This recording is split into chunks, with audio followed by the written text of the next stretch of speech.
कोई डाउट आया है कोई क्वेश्चन में? कोई भी एक भी डाउट नहीं आया, ऐसा कैसे हो सकता है? अगर या तो नहीं बना है वो, एक आध डाउट तो हो ही जाता है ना। तो सिर्फ उसके लिए मत बोलो, नहीं तो फायदा नहीं होगा, तुम समझ नहीं रहे हो। फिर टेस्ट टाइम, अगर पिछले साल का क्वेश्चन नहीं बना रहे हो तो टाइम वेस्ट होगा फिर तुम्हारा। क्योंकि कोई भी चीज हम पढ़ते हैं तो वो हम बताएंगे ना कि 2 से 3 दिन तक तुमको अच्छे से दिमाग में रहता है, उसको 2 से दिन के अंदर अगर नहीं रिवाइज किए तो वो धीरे धीरे घटते जाता है और 1 हफ्ते बाद वो कंप्लीटली भूल जाता है आदमी। अगर तुमको पहले से आ रहा है वो अलग बात है, लेकिन अगर कुछ नया चीज पढ़े हो और उसको रिवाइज नहीं किए तो 1 हफ्ते बाद तुम बैक टू 0 हो गए, मतलब वो 1.5 घंटा तुम्हारा बर्बाद हो गया। तो ऐसे मत करो कि रिवाइज करो, और रिवाइज करने के बाद मेरा पर्पस क्या है? Question banana. At the end of the day हमको एग्जाम क्लियर करना है, हमको पीएचडी नहीं करना है। तो हम क्वेश्चन बनाएंगे जो पूछा है उससे, वहीं से। एक तो बीपीएससी का सबसे अच्छी बात क्या है कि यूपीएससी वाला नहीं है, बीपीएससी आपस में रिपीट ही कर देता है, अपना ही क्वेश्चन 10% तो रिपीट कर देता है, 10% अपना रिपीट कर देता है। बाकी एमपी पीसीएस बताए थे, राजस्थान पीसीएस, झारखंड पीसीएस, ये सब बना लोगे तो मतलब ऑलमोस्ट 50% क्वेश्चन तुम्हारा ऐसे ही वहां से कवर हो जाता है। और कॉन्सेप्ट तुम्हारा डेवलप हो ही गया है, तो कॉन्सेप्ट और क्वेश्चन को कॉन्सेप्ट से सोच के, रटना नहीं है। ये मत समझना प्रीवियस ईयर बना रहे, रटना नहीं है। जैसे जितना भी हम बताए हैं सब समझा के बताएं कि ऐसे सोचना है, वो सोचने का तरीका डेवलप हो जाएगा तो तुम्हारा थोड़ा बहुत ऊपर नीचे भी रहेगा, इक्का दुक्का क्वेश्चन तो मान लो पीछे से नहीं आया, कुछ अलग कर दिया तो तुमसे बन जाएगा मेरे हिसाब से। तो वो प्रैक्टिस का चीज है, वो मतलब कोई जादू का छड़ी नहीं है कि उसमें घुट के पिला दिए। तो इसीलिए हम बोल रहे हैं कि मतलब वो एकदम मस्ट है। तुम कहीं भी दुनिया के कोई भी सर बोल लो, कोई भी बोल लो, सब लोग यही बोलेगा कि पिछले साल का क्वेश्चन बनाओ, और जितना ज्यादा क्वेश्चन बनाओगे, पिछले साल बनाओ तो बनाओ, दूसरे सब का बनाओ, दूसरे पीसीएस का बनाओ, दूसरे एग्जाम का बनाओ। पहले तो एक तो तुम ये बोल दिया कि ये सारा पीएससी का बना लिया नॉर्थ वाला, उसके बाद बीपीएससी जो है वो सिर्फ सिविल सर्विस नहीं कंडक्ट कराता है, साल भर में कम से कम 7-8 एग्जाम से ऊपर ही कंडक्ट करवाता है। जैसे फाइनेंस ऑफिसर का निकालता है, कभी असिस्टेंट मैनेजर का निकालता है, कभी किसी चीज का निकालता है, ठीक है, दरोगा का निकालता है। ये सब में आपस में भी क्वेश्चन रिपीट होता है। एक ही बीपीएससी वाला जो है, पिछले बीपीएससी एसआई से कुछ क्वेश्चन उठा लेगा, इसमें इससे कुछ क्वेश्चन उठा लेगा एसआई वाले में। अब जैसे ये दे रहे हो, तुम सिविल सर्विस दे रहे हो तो एसआई भी तो भरेगा ही, सब इंस्पेक्टर वाला निकलेगा तो ऐसा थोड़े कि नहीं भरोगे, नहीं जाना है तुमको ठीक है, लेकिन भरोगे तो जरूर ना, फॉर्म की प्रैक्टिस हो जाए। तो इसीलिए प्रीवियस ईयर जब हम बोल रहे हैं तो ये सब भी किया करो साल में, पिछले साल का एटलीस्ट एक साल में जितना भी बीपीएससी पेपर करवाया। जैसे फाइनेंस वाला पेपर हुआ, फाइनेंस ऑफिसर का जो निकाला था, तो उसमें क्या था, 2 पेपर था, तो जो तुम जीके जीएस वाला करो, फाइनेंस वाला पार्ट का मत करो, समझ रहे हो? उसमें भी अपने को दिमाग से काम करना है ना, कि जो मेरा जरूरत है उतना ही करेंगे। अब ऐसा देख के बोलेंगे हम थोड़े फाइनेंस के स्टूडेंट हैं, हम क्या बनाए उसमें, ऐसा नहीं हो। उसमें भी जीके जीएस वाला जो कॉमन पोर्शन है तो वो कॉमन पोर्शन वाला कर लो और बाकी नहीं करो, ठीक है। हम लोग लास्ट क्लास में शुरू किए थे इलेक्ट्रिक करंट। करंट में हम क्या बोल रहे थे कि यह करंट का डायरेक्शन क्या होता है, जो मेरा बोलने के लिए क्या बोलते हैं, पॉजिटिव चार्ज का जो डायरेक्शन होता है वो मेरा करंट का डायरेक्शन होता है। और असल में क्या होता है कि पॉजिटिव चार्ज मतलब प्रोटॉन होता है, प्रोटॉन तो फ्लो नहीं करता है, प्रोटॉन तो न्यूक्लियस के अंदर रहता है। फ्री क्या होता है, इलेक्ट्रॉन होता है, इलेक्ट्रॉन क्या होता है, निगेटिव होता है। तो निगेटिव चार्ज का जो उल्टा फ्लो होता है वही चार्ज का फ्लो, मतलब निगेटिव चार्ज अगर इस डायरेक्शन में, मतलब इलेक्ट्रॉन इस डायरेक्शन में फ्लो कर रहा है, इसका मतलब करंट उसका उल्टा डायरेक्शन में। और बोलने के लिए हम लोग इसको बोलते हैं कि पॉजिटिव चार्ज जिस डायरेक्शन में फ्लो कर रहा है वही मेरा करंट का डायरेक्शन हो गया, ठीक है। फिर हम लोग पढ़े कि करंट का एसआई यूनिट क्या था, एम्पियर था। एम्पियर का फॉर्मूला हम लोग क्या देखे, पहले क्या है, करंट क्या है, rate of flow of charge, charge का दर है। तो किसी चीज का भी दर है मतलब नीचे क्या आ जाएगा, टाइम, और ऊपर क्या आ जाएगा, किस चीज का दर का बात कर रहे हैं हम लोग, चार्ज का, तो Q। तो I इज इक्वल टू,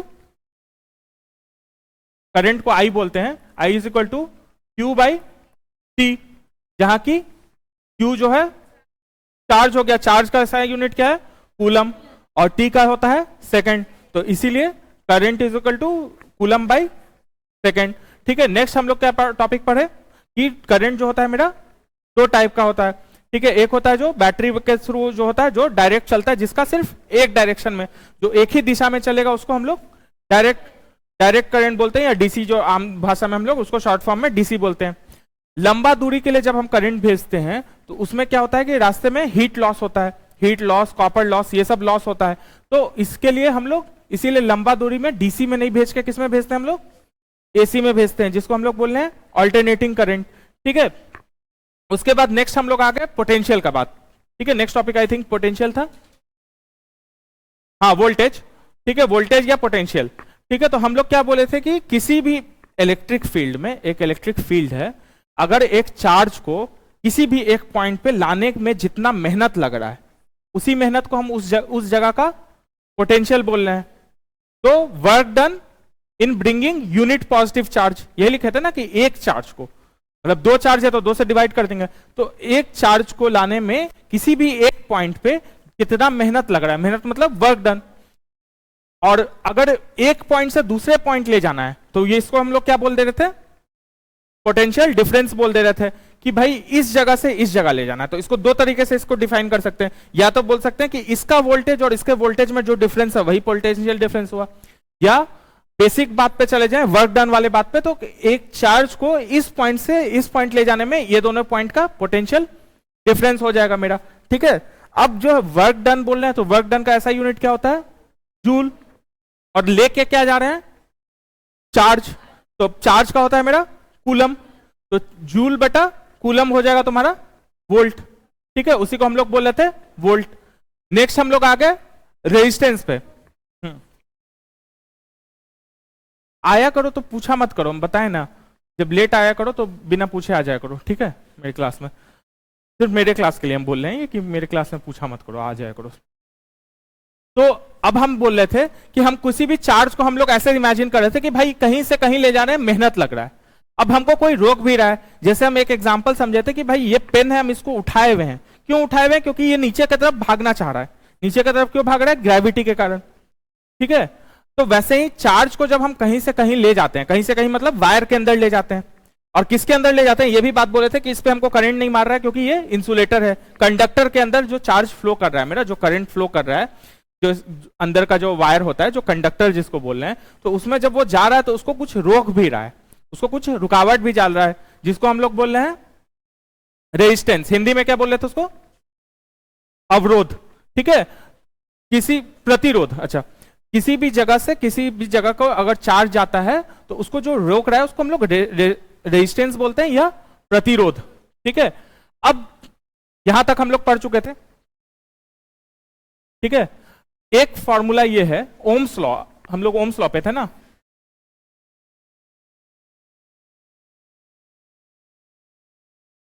ओम का नियम, ओम्स लॉ, ये क्या बोलता है कि यहां किसी दो पॉइंट के बीच, इस पॉइंट का एक वोल्टेज होगा V1, एक पॉइंट का V2 होगा, तो जितना भी डिफरेंस ज्यादा होगा V1 से ज्यादा, एक ऐसे एग्जांपल से समझो, सिंपल, एक बॉल हम रखे हुए हैं, मान लो एक मेरे हाथ में बॉल है।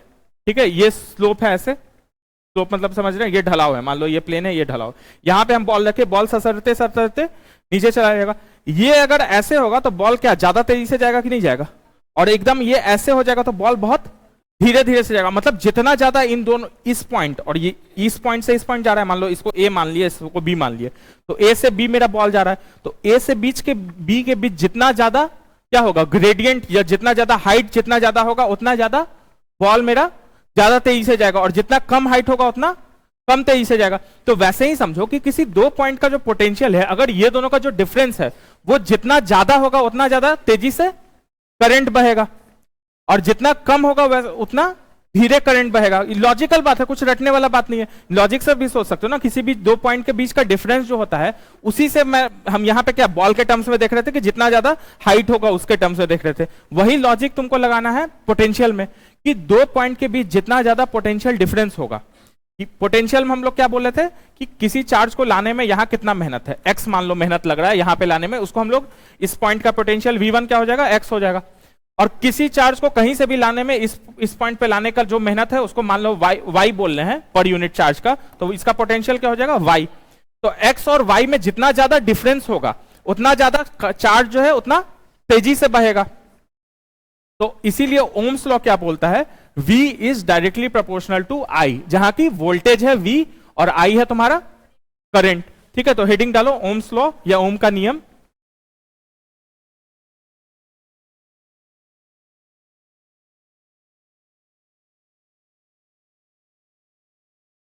It states that Ohm's law में लिखो, यह कहता है कि the current through a conductor, it states that, मतलब ओम्स लॉ में लिख रहे हैं हम लोग, it states that the current through a conductor, conductor के थ्रू बिजली, बिटवीन 2 पॉइंट्स, दो बिंदुओं के बीच में, ठीक है, जो हिंदी में साथ में हम हिंदी वाला भी बताते जा रहे हैं उसको, बिटवीन 2 पॉइंट्स, दो बिंदुओं के बीच में, is directly proportional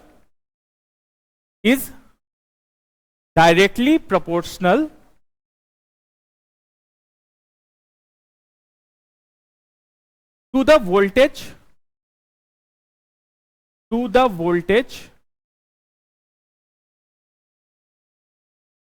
across the 2 points,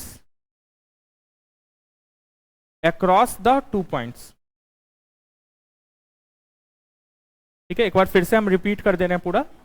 Ohm's law states that the current through a conductor between 2 points is directly proportional to the voltage across 2 points।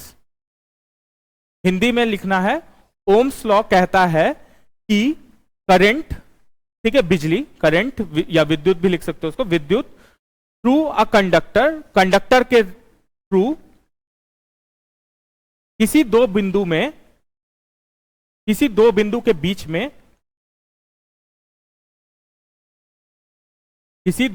बीच में, ओम्स लॉ कहता है कि करंट एक कंडक्टर में किसी दो बिंदु के बीच में डायरेक्टली प्रोपोर्शनल का क्या होता है, मतलब कि ये बढ़ेगा तो वो भी बढ़ेगा, ठीक है, डायरेक्टली प्रोपोर्शनल ही लिख लो, ये सबको समझ में आ रहा है ना हिंदी में भी, तो डायरेक्टली प्रोपोर्शनल होता है करंट के, डायरेक्टली प्रोपोर्शनल होता है करंट के, ठीक। जिन लोगों को इंग्लिश, सबको हिंदी इंग्लिश दोनों में लिखने का जरूरत नहीं है, जिन लोगों को इंग्लिश में समझ में आ रहा है वो इंग्लिश में ही रहने दो, जिसको हिंदी चाहिए होता है उनके लिए हिंदी हम बोल दे रहे हैं, ठीक है। फॉर्मूला लिखो वहां पे, B इज ये वाला डायरेक्टली प्रोपोर्शनल टू I, ठीक है। अब हमको पता है कि जब भी कोई पॉइंट में ऐसा रिलेशन हो, मान लो A directly proportional to B हुआ, मतलब क्या हुआ कि ये बढ़ेगा तो B भी बढ़ेगा, A भी बढ़ेगा तो B बढ़ेगा, और अगर मान लो ऐसा रहे X इनवर्सली प्रोपोर्शनल जिसको बोल रहे हैं, या ऐसे भी बोलते हैं, इसको दो तरीके से बोलते हैं, डायरेक्टली प्रोपोर्शनल टू 1/y या इनवर्सली प्रोपोर्शनल टू y। इसका मतलब क्या हुआ, जैसे जैसे x बढ़ेगा या y बढ़ेगा, जैसे जैसे मान लो, तो वैसे वैसे x घटेगा, ठीक है। और एक चीज और हम जानते हैं, इस साइन को अगर हम इसमें बनाना चाहे, इक्वल टू में बनाना चाहे, तो बीच में एक क्या लाते हैं, यहां पे एक कांस्टेंट लाते हैं, वेरी गुड, तो एक कांस्टेंट c लाते हैं, ऐसे करते हैं।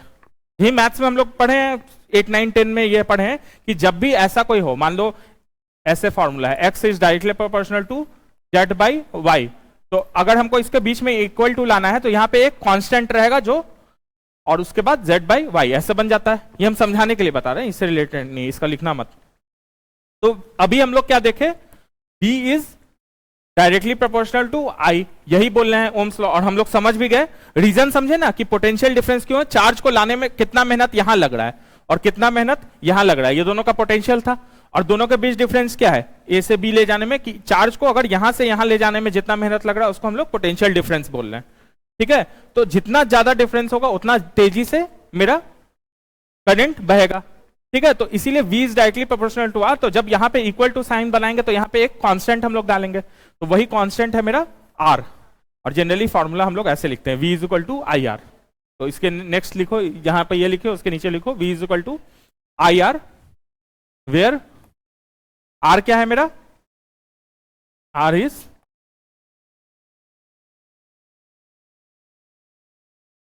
रेजिस्टेंस, ठीक है।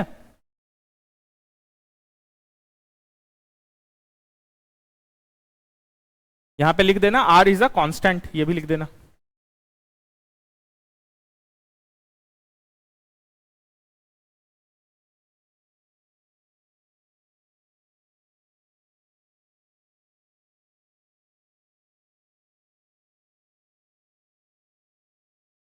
ठीक है।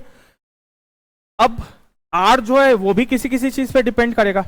रेजिस्टेंस मतलब बताओ, रुकावट हुआ, तो हम रुकावट ऐसे सोच रहे थे कि हम यहां से यहां तक चल रहे हैं, हमको कुछ रुकावट मिल रहा है, मान लो हम ये एक जो ब्लॉक दिख रहा है सबको, एक ब्लॉक चल रहे हैं तो कुछ रुकावट आए। अगर हम यहां से यहां तक चलेंगे तो रुकावट बढ़ेगा कि घटेगा? ज्यादा दूर चलेंगे तो ज्यादा बढ़ेगा रुकावट, उतना ही, मतलब पहले तो इतना ही दूर का हमको रुकावट झेलना पड़ रहा था, अब इतना दूर का झेलना पड़ेगा। जितना ज्यादा चलेंगे उतना ज्यादा हमको रुकावट बढ़ेगा मेरा। जैसे हम चलने की बात करें तो मेरा रुकावट क्या है? ग्रेविटी है। यहाँ पे ग्रेविटी हमको रोक रहा है अपने जगह पे, हम ग्रेविटी को ऐसे करके फोर्स लगा के हम आगे बढ़ रहे हैं। तो वैसे ही जब करंट किसी वायर में चलता है तो करंट को मान लो इतना ही दूर चलना है और करंट को इतना दूर चलना है, किसमें रेजिस्टेंस ज्यादा होगा? रुकावट किसमें ज्यादा में पड़ेगा? उसको इतना ही दूर में पड़ेगा, इसमें ज्यादा में पड़ेगा। एक तो ये बात समझे कि आर जो है वो डायरेक्टली प्रोपोर्शनल, इसको क्या बोल रहे हैं हम लोग? लेंथ। तो लेंथ से हम लोग का डायरेक्टली प्रोपोर्शनल होगा। अब वायर जो है बहुत पतला है, उसमें सोचो कुछ फ्लो कर, ऐसे सोचो, वायर छोड़ो, पहले घर का पाइप में, घर में पाइप यूज करते हैं हम लोग, पानी का पाइप। अगर पतला पाइप है और मोटा पाइप है तो किसमें ज्यादा पानी बहेगा? मोटा में। पतला में मतलब रुकावट ज्यादा रहेगा तभी कम बह रहा है, मोटा में कम बहेगा। तो मोटा और पतला को क्या बोलते हैं? एरिया ऑफ क्रॉस सेक्शन बोलते हैं, ठीक है। तो आर जो है डायरेक्टली प्रोपोर्शनल किसका हो रहा है? एल के, और इनवर्सली प्रोपोर्शनल हो रहा है तुम्हारा एरिया के। कि मतलब एरिया जितना ज्यादा होगा उतना कम रेजिस्टेंस होगा। रेजिस्टेंस मतलब रुकावट बोल रहे हैं, तो जितना ज्यादा cross sectional area, cross sectional मतलब किसी चीज को काट दो तो उसका जो बीच का एरिया हो उसको बोलते हैं। जैसे ये वायर है, मान लो इसको, वायर को ऐसे बीच से काट दिया अगर 90 डिग्री पे, तो ये जो एरिया है इसको क्रॉस सेक्शनल एरिया बोलते हैं, समझ रहे हो? तो क्रॉस सेक्शनल एरिया ये जितना बड़ा होगा उतना रेजिस्टेंस कम होगा। जितना चौड़ा वायर से जाएंगे उतना रेजिस्टेंस हमको कम मिलेगा, और जितना ये पतला होते जाएगा उतना रेजिस्टेंस मेरा ज्यादा होगा। ऐसे इमेजिन करो ना, घर पे जो पानी का पाइप है मेरा, तो जितना मोटा पाइप रहता है उतना ज्यादा पानी बहता है, और जितना छोटा पाइप रहता है उतना कम पानी बहता है। तो रेजिस्टेंस जो है, मतलब कि अगर पाइप का चौड़ाई जो है ज्यादा होगा तो रेजिस्टेंस मेरा कम जाएगा।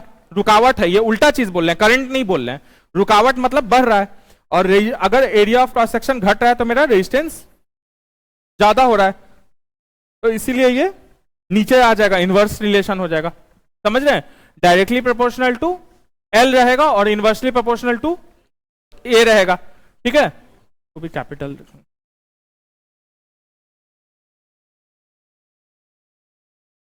इसको भी लिख लो, ठीक है। पहले ये फॉर्मूला लिखो, फिर हम लिखवा देते हैं नोट्स उसमें। हेडिंग डाल देना इसमें, factors affecting resistance, factors affecting resistance. मतलब क्या क्या चीज रेजिस्टेंस को, रेजिस्टेंस पे प्रभाव क्या क्या चीज डाल रहा है उसको बोल रहे हैं हम लोग। फैक्टर्स अफेक्टिंग रेजिस्टेंस मतलब रेजिस्टेंस पे क्या क्या प्रभाव डालता है। तो दो चीज प्रभाव डालता है, एक तो वायर का थिकनेस प्रभाव डाल रहा है, और दूसरा उसका लंबाई। नहीं समझ रहे हो? रेजिस्टेंस जो है, रुकावट जो है किसी भी वायर में, रुकावट किस चीज का रुकावट, क्या चीज रोक रहा है? वो करंट का रुकावट, ठीक है। तो करंट का रुकावट दो चीज पे डिपेंड कर रहा है। जिस भी कंडक्टर, जिस भी वायर से फ्लो कर रहा है, उसके दो चीज जो है मेरा रुकावट पे डिसाइड कर रहा है। एक तो क्या डिसाइड कर रहा है कि वो कितना लंबा है, जितना ज्यादा लंबा होगा उतना ज्यादा रुकावट ज्यादा होगा, मतलब करंट कम होगा।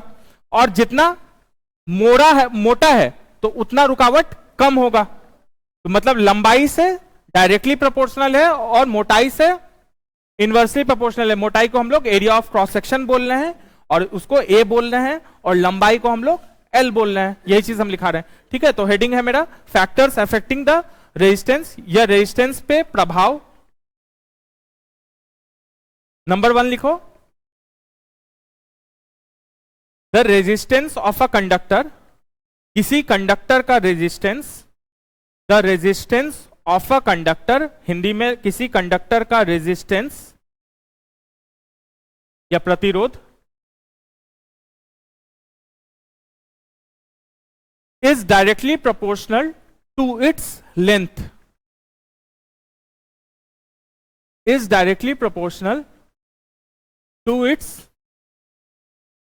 लेंथ उसके लंबाई के डायरेक्टली प्रोपोर्शनल है, के लंबाई के डायरेक्टली प्रोपोर्शनल है। ये सब वर्ड डायरेक्टली इनवर्सली प्रोपोर्शनल तो सबको समझ में आ रहा है ना, कि ये बढ़ेगा तो वो भी बढ़ेगा, तो उसको डायरेक्टली प्रोपोर्शनल बोल रहे हैं। अगर कोई भी चीज x और y में डायरेक्टली प्रोपोर्शनल तो x बढ़ेगा तो y भी बढ़ेगा, और इनवर्सली मतलब हुआ उल्टा, तो x बढ़ेगा तो y घटेगा, y घटेगा तो x बढ़ेगा। दूसरा पॉइंट लिखो, the resistance of a conductor, the resistance of a conductor, किसी कंडक्टर का प्रतिरोध is inversely proportional, is inversely proportional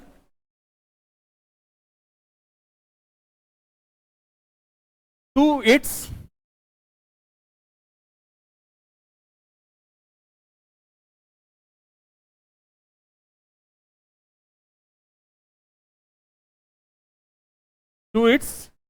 cross sectional area.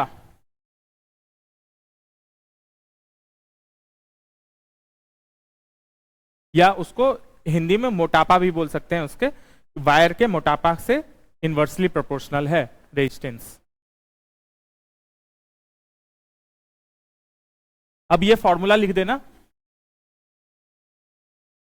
R is directly proportional to L by A वाला formula लिख लेना।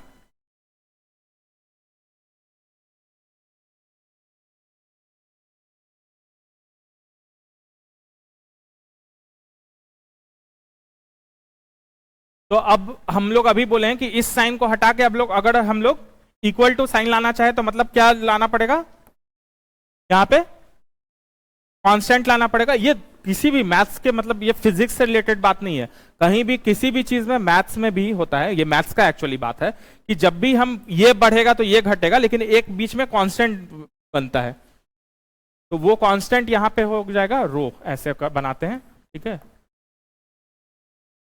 ये P नहीं है, ये टेढ़ा P है, ऐसे ही बनाना, ये मतलब हम गलती से ऐसा नहीं किए हैं, ये ऐसा ही है, ये ऐसा ही है, तो इसको रो बोलते हैं, जो कि स्पेसिफिक रेजिस्टेंस या रेजिस्टिविटी इसको बोलते हैं, where row is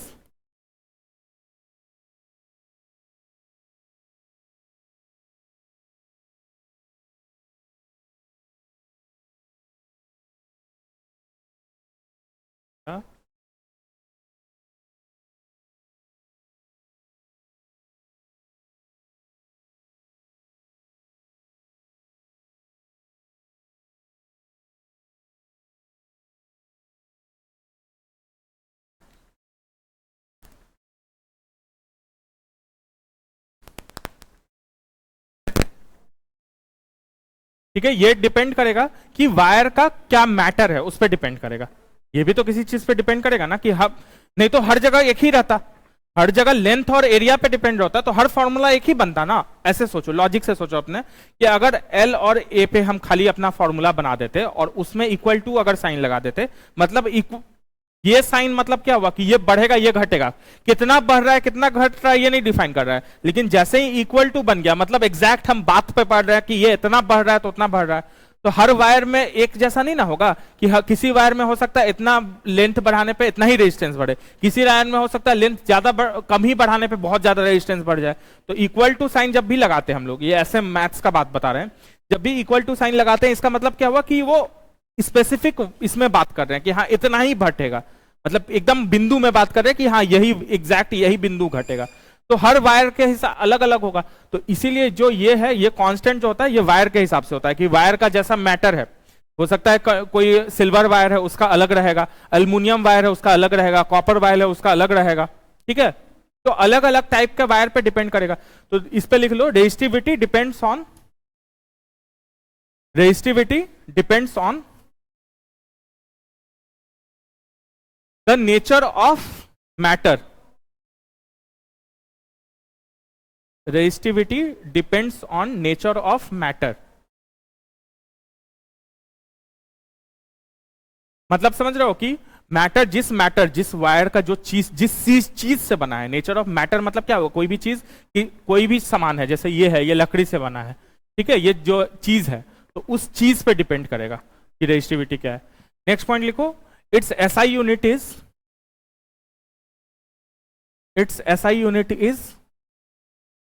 ohm metre.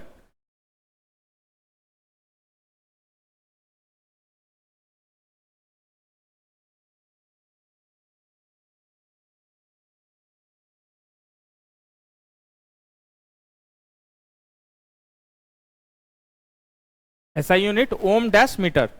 अच्छा, जहां रेजिस्टेंस लिखे था वहां पे लिख देना इट्स एसआई यूनिट इज, लिखवाए थे कि नहीं हमको याद नहीं है, अगर नहीं लिखवाए थे तो वहां लिख लेना इट्स एसआई यूनिट इज ओम, लिखाए थे। अच्छा, तो रेजिस्टेंस का एसआई यूनिट ओम है, रेजिस्टिविटी का एसआई यूनिट ओम मीटर है। और फिर से काफी स्टूडेंट इस चीज को गलत करके आए थे, बीपीएससी एक बार रेजिस्टिविटी पूछ लिया था, ठीक है, रेजिस्टेंस के बदले रेजिस्टिविटी पूछ लिया था और ऑप्शन में ओम दिया हुआ था, तो उसका आंसर होता नन ऑफ द अबव। ठीक है, ये पूछे हुआ था तो ये वर्ड ध्यान देना कि ये नहीं कि रेजिस्टेंस दिखा हड़बड़ा के जा, ये तो हमको पता है ओम से, ओम है ओम मार दिए।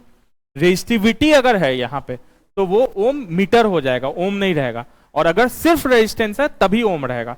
ये ध्यान से, मतलब ये हम बता रहे हैं एग्जाम के क्वेश्चन में लोग ऐसा गलती करता है और काफी लोग गलत किए थे, मेरा एक फ्रेंड भी किया था, तो वो पूरा खुश था कि अच्छा ये तो बहुत आसान क्वेश्चन था, बाद में पता चला कि वो रेजिस्टेंस नहीं रेजिस्टिविटी था। एग्जाम के घबराहट और हड़बड़ाहट में हम लोग गलत करके आ गए उसको। अब क्या होता है, रेजिस्टेंस का सिंबल जो होता है ऐसे करके रेजिस्टेंस सब लोग दिखाते हैं, ठीक है। तो घर में जो है, घर के हिसाब से अब हम लोग प्रैक्टिकल सिनेरियो में इमेजिन करते हैं कि वायर हमारे घर से बह रहा है, घर में वायर जो लगा हुआ है, ये मान लो यहाँ पे ये वायर दिख रहा है, इसमें करंट बह रहा है, करंट कहीं कहीं रुक रहा है, कहीं कहीं ज्यादा रुक रहा है, जैसे इस ट्यूबलाइट पे इसको ज्यादा रोक रहे हैं तभी तो ये बिजली बन रहा है, तभी तो ये चमक रहा है, ठीक है। कहीं बल्ब लगा हुआ है, कहीं पंखा लगा हुआ है, तो जहां जहां रुक रहा है वहां वहां ज्यादा रेजिस्टेंस है, इसीलिए वहां पे हम उसको उस जगह पे ज्यादा रुकावट डालकर उसको किसी चीज में कन्वर्ट कर रहे हैं, इलेक्ट्रिसिटी को इसमें लाइट एनर्जी में कन्वर्ट कर रहे हैं, और थोड़ा हीट एनर्जी में भी चला जाता है क्योंकि गर्म होता है। अभी बल्ब को 1 घंटा जल जाए, 2 घंटा जल जाए और तब खोलने का कोशिश करना, उसको 4 घंटा जल जाए तब खोलना घर जाके, ठीक है, मत खोलना नहीं तो हम पे केस कर दोगे कि सर हाथ जलवा दिए मेरा। कपड़े से खोलना, लेकिन कपड़े से खोल के जब हल्का सा टच करके देखोगे ना वो बहुत गर्म भी होता है, वो हीट लॉस होता है, ठीक है। तो कोई भी चीज जब रेजिस्टेंस जहां पे ज्यादा होगा, जितना ज्यादा होगा वहां पे उतना हीट रहेगा, और उसको जैसे हम लोग कन्वर्ट कर रहे हैं इसमें लाइट एनर्जी में, और एक साथ में बाई प्रोडक्ट आ रहा है, मतलब हीट भी आ रहा है। हीट हमको रिक्वायर्ड नहीं है, हीटर में भी अगर हीटर यूज कर रहे हैं तो उसमें हमको हीट चाहिए, लेकिन बल्ब में तो हमको हीट नहीं ना चाहिए, लेकिन वो साथ में अगर रेजिस्टेंस रहता है तो वहां पे हीट भी होता है, ठीक है, तो इसीलिए है। तो रेजिस्टेंस हम घर में जो लगा रहे हैं, बहुत सारा बल्ब यूज करते हैं, बहुत सारा वो यूज करते हैं, जितना बड़ा बिल्डिंग उतना बड़ा वो है। इसी को तुम इस मोहल्ला के सेंस में देखो तो हर घर एक रेजिस्टेंस हो जाएगा मेरे लिए। बिजली के खंभा से वायर जा रहा है, बड़ा वाला ट्रांसफार्मर जो है उस मोहल्ला में वायर जा रहा है, हर घर एक रेजिस्टेंस है, जहां पे कि कुछ अप्लायंसेस यूज हो रहा है, कुछ चीज यूज हो रहा है, टीवी है, फ्रिज है, बल्ब है, पंखा है, जो भी एसी है, हीटर है। तो रेजिस्टेंस जो है किसी भी सर्किट में, एक सर्किट में लगाने का 2 तरीका हो सकता है, या तो कि सर्किट में एक साथ में लगा दें या उसके पैरेलल में लगा दें, ठीक है। पहले एक कंप्लीट सर्किट तुम लोग को दिखा देते हैं। एक कंप्लीट सर्किट क्या होता है, ऐसे शुरू होता है, ठीक है, मान लो ये बल्ब है, एक पॉजिटिव होता है एक निगेटिव होता है, पकड़ लो यहां पे एक बैटरी है,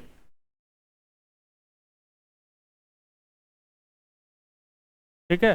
बैटरी में जो बटन निकला रहता है वो पॉजिटिव होता है और जो पीछे साइड वाला एरिया होता है वो निगेटिव होता है।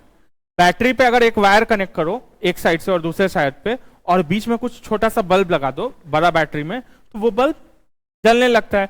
टॉर्च भी इसी प्रिंसिपल पे काम करता है, इसी सिद्धांत पे टॉर्च भी काम करता है कि टॉर्च का जो कंप्लीट होता है वो पीछे में टॉर्च के एक लगा रहता है, आगे में रहता है, बैटरी को 2-3 बैटरी डालते हैं और ऐसे करते हैं और आगे में बल्ब लगा देते हैं, ये मान लो बल्ब है, ठीक है। तो इस प्रिंसिपल पे चलता है। तो इस एक सर्किट, इसको पूरा बोलते हैं एक सर्किट जो है, इसमें एक बल्ब लगा रहे हैं, मतलब ये मेरा एक, ऐसे पकड़ लो ये रेजिस्टेंस हो गया, ये रुकावट डाल रहे हैं ना, ज्यादा रुकावट, तभी तो यहाँ पे जल रहा है इससे बिजली पास हो रहा है, इसमें ज्यादा रुकावट डाल रहे हैं, उसको जो इलेक्ट्रिक एनर्जी है उसको किस एनर्जी में कन्वर्ट किए, लाइट एनर्जी में कन्वर्ट किए, और साथ में बाई प्रोडक्ट हुआ मेरा हीट एनर्जी। और ये तब ऐसे सर्किट कंप्लीट हो गया। अब ये बल्ब हम चाहें तो इसी सर्किट में एक और लगा सकते हैं ऐसे करके,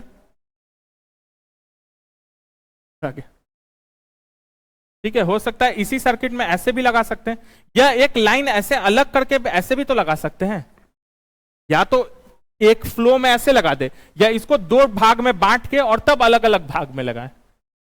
बात समझ में आ रहा है? घर में जो हम लोग लाते हैं मीटर से जब सामान लाते हैं, तो या तो हो सकता है कि मीटर से ही दो तीन वायर निकले, या एक ही वायर मीटर से निकले, उसी में सारा अप्लायंस जोड़ते हुए वापस ही आ जाए।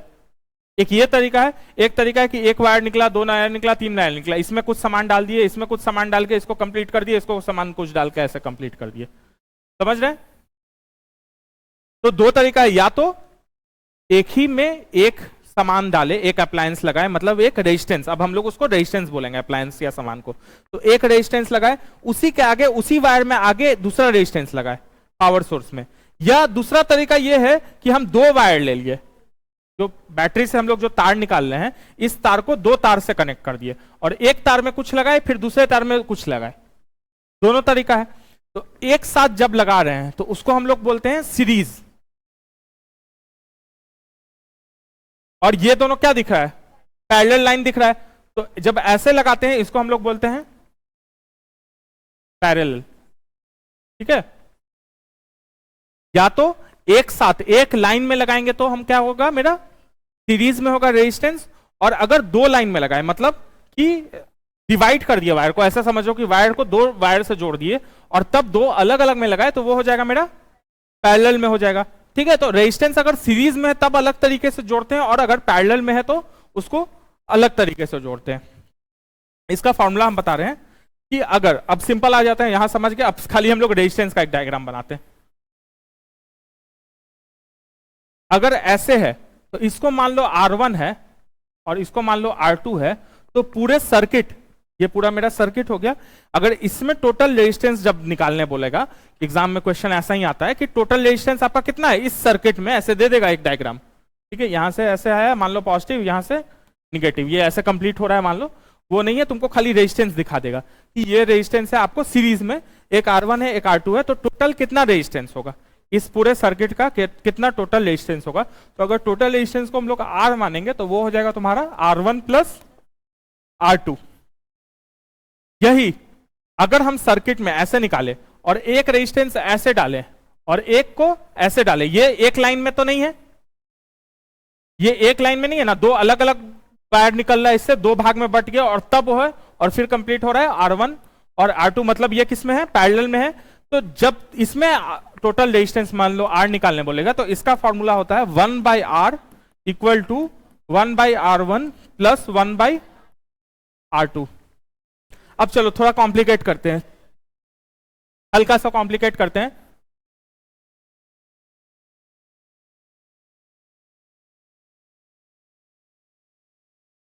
R1 R2 R3, तो R क्या होगा हमको निकाल के बताओ।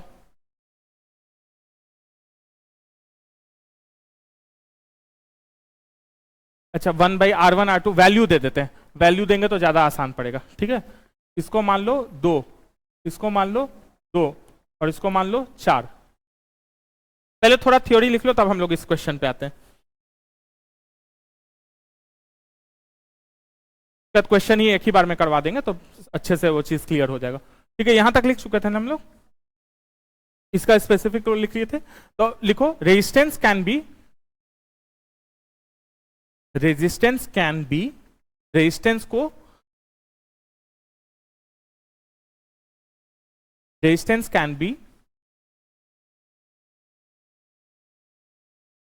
रेजिस्टेंस को दो प्रकार में बांट सकते हैं। Resistance can be divided into two types, resistance can be divided into two types, या रेजिस्टेंस को दो प्रकार में बांट सकते हैं। नंबर 1 सीरीज,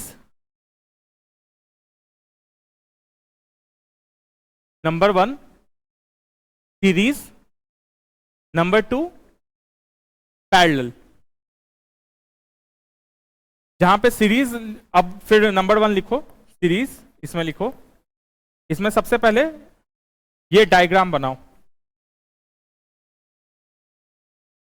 R1 R2, ये डायग्राम बनाओ R1 R2, जैसे हम बनाए वैसे ही बनाना। ये साइन जो होता है ये ऐसे ऐसे एरो है, मतलब ये क्या है,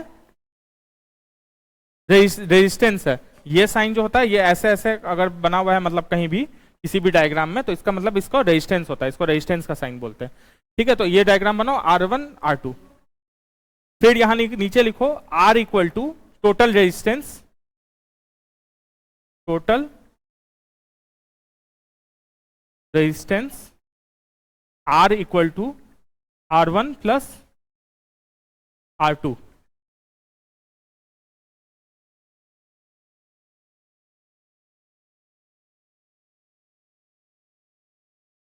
ये डायग्राम बनाए R1 R2 ऐसे करके, ठीक है। फिर लिखे total resistance R equal to R1 plus R2, फिर लिखो इसमें थ्योरी लिखो, here the resistances are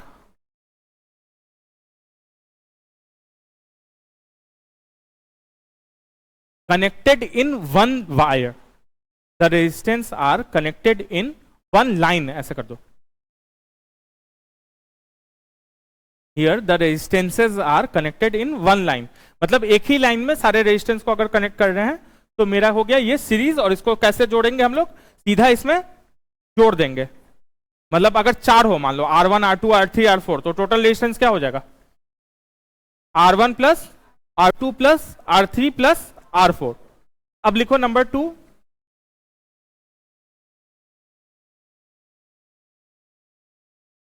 number 2 लिखो पैरेलल,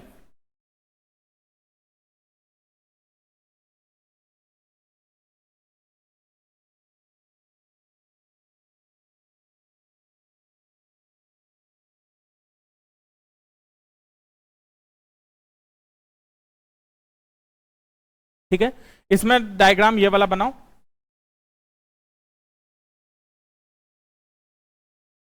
ये वाला डायग्राम बनाओ,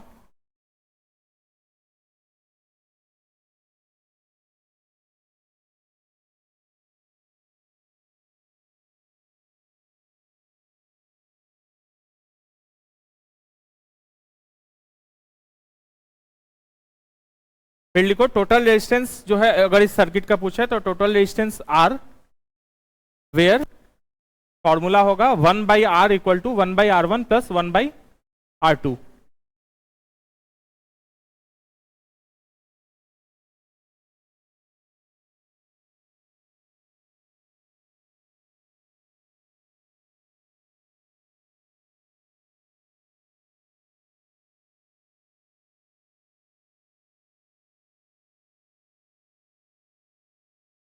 ठीक है, ऐसे करके डायग्राम बनाना, एक R1 ऊपर रखना, दूसरा R2 ऐसे नीचे रखना।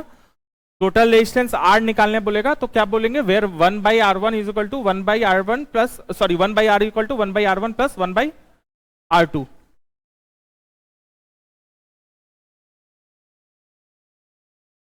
इसमें लिखो here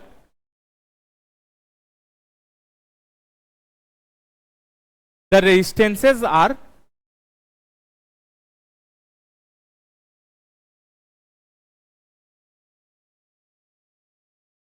connected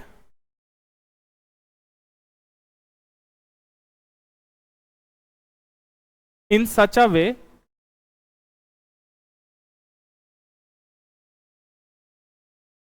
here the resistance are connected in such a way that their terminal, मतलब इसका जो एंड पॉइंट है, जो टर्मिनल, इसका एक ये टर्मिनल हो गया, इसका ये टर्मिनल हो गया, ये दोनों जो टर्मिनल हो गया वो दोनों टर्मिनल एक नोड पे होता है, ठीक है। Where the terminal are connected to the same to node, are connected to the same to nodes. ये अगर नहीं भी समझ में आ रहा है, मान लो इंग्लिश ज्यादा लग रहा है, जैसे इसको एंड पॉइंट टर्मिनल बोल रहे हैं और इसको नोड बोल रहे हैं, तो बात समझ रहे हो ना कि हम कहना क्या चाह रहे हैं, कि R1 और R2 जो है एक लाइन में नहीं रह के अलग अलग पैरेलल में रहे, तो पार्ट में वायर डिवाइड हो जा रहा है, तो उसको हम लोग बोल रहे हैं पैरेलल में। अब हमको अगर रेजिस्टेंस 1/R निकालना है, मतलब इसका टोटल रेजिस्टेंस निकालना है, तो इसको इस फॉर्मूला से निकालेंगे और जो भी आंसर आएगा मेरा 1/R का, उसको फिर आर निकालना है तो क्या कर देंगे, मान लो आंसर आया 1/2, तो आर कितना हो जाएगा, नहीं आर तो 2 हो जाएगा ना, फिर ये उल्टा हो जाएगा ना, दोनों साइड उल्टा कर देंगे। एक क्वेश्चन सिर्फ इस पे करो। चलो अब क्वेश्चन हम लोग करवाते हैं। ये क्वेश्चन लिखो।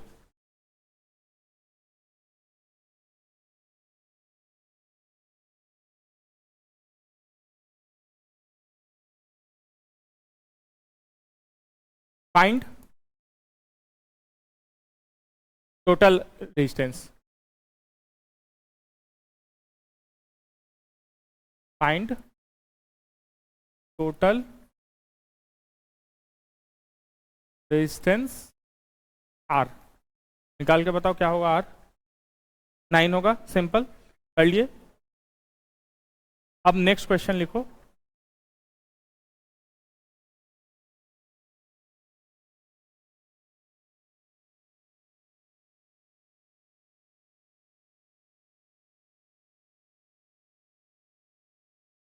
फाइंड आर फिर से,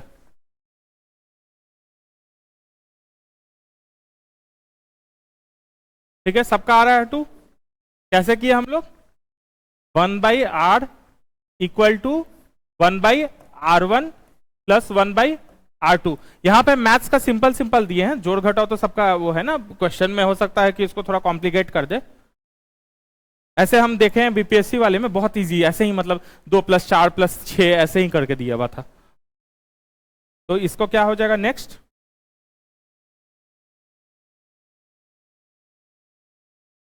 तो 1/r इक्वल टू 1/4 प्लस 1/4, ये हो जाएगा 2/4, मतलब 1/2 हो जाएगा। तो ये 1/r निकला है, फिर लास्ट में उल्टा करना नहीं भूलना है हम लोग को, तो r हो जाएगा तुम्हारा 2, इसीलिए।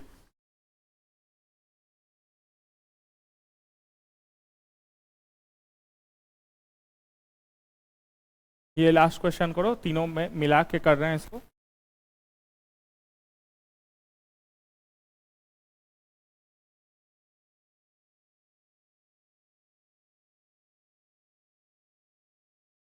आर जाएगा ना, ये R3 इज इक्वल टू 3 और R4 is equal to 5,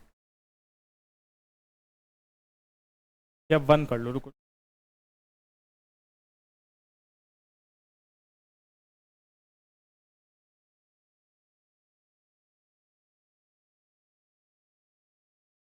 find are,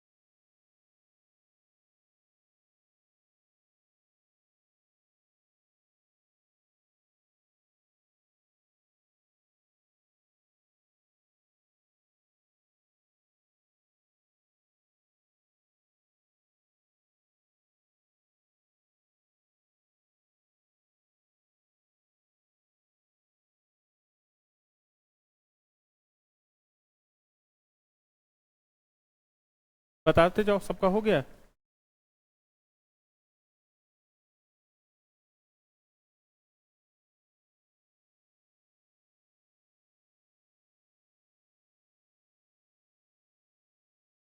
1.04, एक आंसर, एक आंसर हमको कोई दिया है 3, और बताते जो।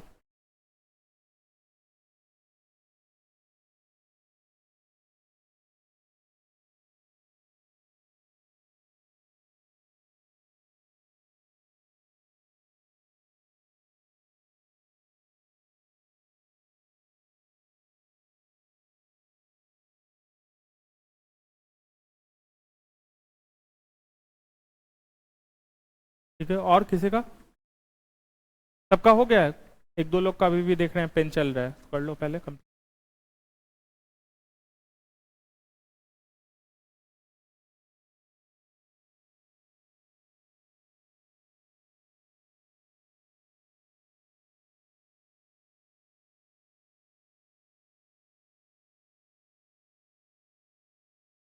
हो गया सबका कंप्लीट हो गया? कितना आंसर है? 3। उधर तुम्हारा हो गया कंप्लीट सबका? कुछ लोग का 3 आया है, एक दो लोग का 1.04 है, एक दो लोग का 1 आया है। तो हम लोग सॉल्व करते हैं। सबसे पहले क्या होगा, मान लो इधर वाले को बोल देते हैं कुछ आर ए बोल देते हैं, इस लाइन को आर ए मान लेते हैं, इस लाइन को आर बी मान लेते हैं। तो आर ए कितना हो जाएगा, ये दोनों लाइन क्या है मेरा सीरीज में है, तो R A is equal to मतलब क्या हो जाएगा R1 प्लस R2, मतलब कितना हो जाएगा 2 प्लस 4 इक्वल टू 6। इस लाइन वाले रेजिस्टेंस को हम लोग बोल रहे हैं पूरे लाइन को, ये सीरीज है तो ये आर बी हो गया। तो आर बी क्या हो जाएगा R3 प्लस R4, तो ये क्या हो जाएगा 3 प्लस 3 6। अब हम लोग देख पा रहे हैं कि आर ए और आर बी, ये लाइन वाला रेजिस्टेंस और ये लाइन वाला रेजिस्टेंस आपस में क्या है, पैरेलल में है। तो पैरेलल में है मतलब क्या फॉर्मूला हो जाएगा, 1/R जो है मेरा total resistance is equal to 1/RA plus 1/RB, मतलब क्या हो जाएगा 1/6 प्लस 1/6। ये 1 लग रहा है ना, तो ये क्या हो जाएगा 1 प्लस 1 2/6, तो 2/6 मतलब 1/3 हो गया। तो ये 1/R 1/3 है, तो R क्या हो जाएगा मेरा, फिर दोनों को उल्टा कर देंगे तो R इक्वल टू 3, यही जगह ना 1/R इक्वल टू 1/3, मतलब उल्टा कर दिया, दोनों साइड उल्टा कर सकते हैं हम लोग मैथ्स में। तो R/1 3/1, तो 1 1 का कोई वैल्यू नहीं, तो वो हो जाएगा R इक्वल टू, नीचे में 1 का कोई वैल्यू नहीं है, किसी भी चीज को 1 से डिवाइड करेंगे तो वही होता है, तो R इक्वल टू 3 हो जाएगा। ठीक है, तो जिन लोगों का थोड़ा गलत आया था वो समझ गया कैसे हो रहा है, कहाँ पे गलती कहाँ पे हो रहा था, कैसे किए थे जो इसको और इसको पैरेलल में कर दिए थे क्या, इसको इंडिविजुअल इसको कर दिए होगे, फिर इसको कर दिए होगे। तो पहले हम लोग को एक पैरेलल कहाँ से शुरू हो रहा है, इस नोड से लेके इस नोड तक हो रहा है, तो ये चीज एक मान लिए हैं पूरा हम लोग, और ये पूरा एक हो जाएगा तब ना पैरेलल में ये दोनों लाइन है। तो ये और ये आपस में खाली पैरेलल में थोड़े, ये पूरा लाइन और ये पूरा लाइन है।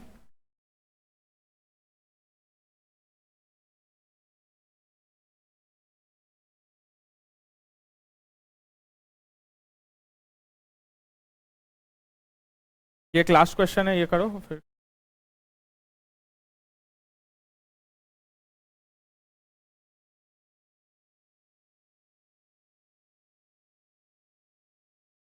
रुक जाओ, अभी मत बनाना।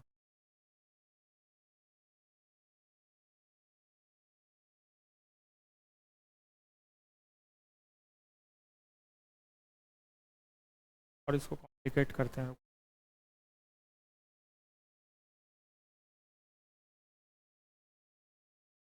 थोड़ा आसान सा लग रहा है ना, थोड़ा सा कॉम्प्लिकेट करेंगे तब ना, एग्जाम में मान लो थोड़ा कॉम्प्लिकेटेड आ गया।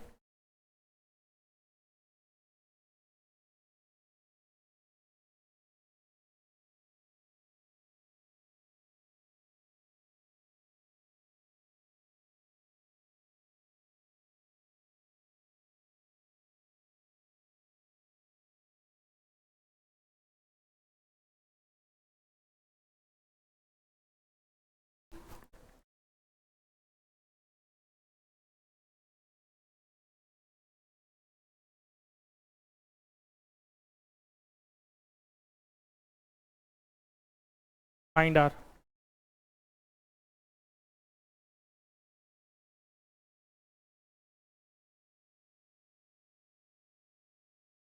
9 कोई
समझ में आ रहा है ना सबको करना क्या है, मतलब सीरीज और पैरेलल समझ में आ गया कि एक लाइन में रहे तो जोड़ना है, और अगर ऊपर नीचे रहे तो मतलब एक ही नोड से दो लाइन निकले तो इसको नोड बोलते हैं, इस पॉइंट को नोड बोलते हैं। एक ही नोड से दो लाइन निकले तो दोनों को पैरेलल में जोड़ना है।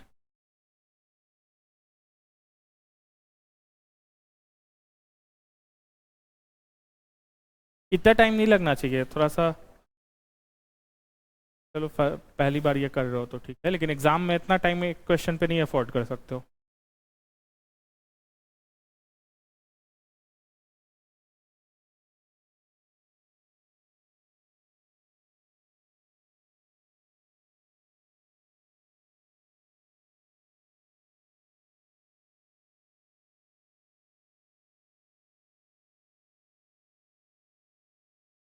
नाइन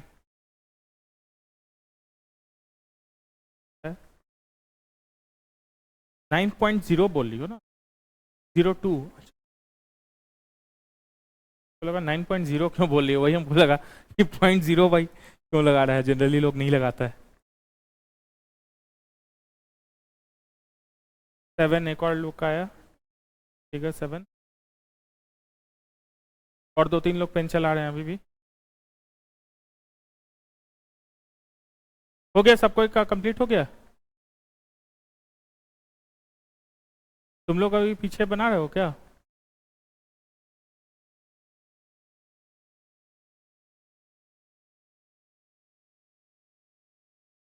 क्या है पीछे? 7, ये इन लोग का हमारा बन गया है या कुछ? पेन नहीं, पेन चला ही रहा था इसलिए हम पूछे कैसे करना है। देखो कुछ लोग का अलग अलग है।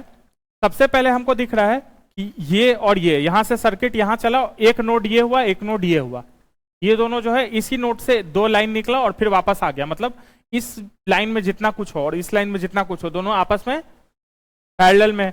तो ये 4 है और ये 4 है मिला के मतलब पैरेलल में हो गया, तो 1/r इक्वल टू, मान लो यहां से लेके यहां तक का रेजिस्टेंस हम लोग आर ए मान लिए, और ये तो ठीक है क्लियर ही है, आर बी मान लो शॉर्ट में मान लिया 5 है। तो आर ए में क्या हो जाएगा, 1/r a equal to 1/4 plus 1/4, तो इक्वल टू कितना हो जाएगा 1/2, तो आर ए इक्वल टू कितना हो जाएगा 2। समझ में है? ये और ये पैरेलल में आपस में, सर्किट मेरा कहाँ है, यहाँ पे बंद हो गया ना, एक नोड से, हम यही बोले ना, एक नोड से दूसरे नोड तक जो आपस में, ऐसे सोचो मतलब इमेजिन करने के लिए, वायर मेरा ऐसे कट गया और कट के वापस कहाँ मिल रहा है, इस जगह पे मिल जा रहा है। इमेजिन करने के लिए, नोड वोड सब छोड़ो, तुम ऐसे सोचो कि वायर मेरा जो है ऐसे बट गया, जैसे ही बट गया वो पैरेलल में हो गया, और जहां पे वायर मिल गया वहां तक को हमको एक मानना है, ठीक है। तो ये हो गया मेरा 4 और 4 पैरेलल में हो गया, तो ये कितना हो जाएगा 1/4/1/4, मतलब सीधा हो गया 2/4, मतलब हो गया 1/2, तो इतना का क्या हो जाएगा 2। अब इतना दूर का 2 हो गया और ये इसी के एक लाइन में है आगे, तो 2 प्लस आर ए हो जाए, आर ए प्लस 5, तो is equal to 2 plus 5 equal to 7। इसी में एक चीज हमको बताओ, अगर यहां पे 4 है और यहां पे हम एक और 4 डाल दिए होते, इसी जगह पे मान लो, ये क्वेश्चन क्लियर है सबको? इसी क्वेश्चन में हम लोग यहां पे एक और 4, यहां पे एक और डाल दिए होते, तो क्या होता, ये दोनों सीरीज में आ जाता। पहले ये दोनों को हम मिला के, ये एक वायर है पूरा, तो ये 8 बन जाता, और ये एक वायर है ये 4 हो जाता, तो 1/4 प्लस 1/8 इक्वल टू 1/RA हो जाता, और जो भी RA निकलता उसमें हम लोग 5 जोड़ देते सीरीज में। समझ रहे हो ना? और थोड़ा उसको कॉम्प्लिकेट करते, तो कॉन्सेप्ट समझ रहे हो ना कि जहां से वायर कटा और जहां जुड़ा, तो आपस में ये दोनों लाइन जो है वो पैरेलल में रहेगा। अब इसके अंदर जितना भी रेजिस्टेंस होगा सबको सीरीज में जोड़ देंगे। एक बार जब जुड़ गया मतलब इसके आगे जो भी जाएगा, मतलब यहां के रिजल्ट से वो सीरीज में जाएगा। समझ रहे हो?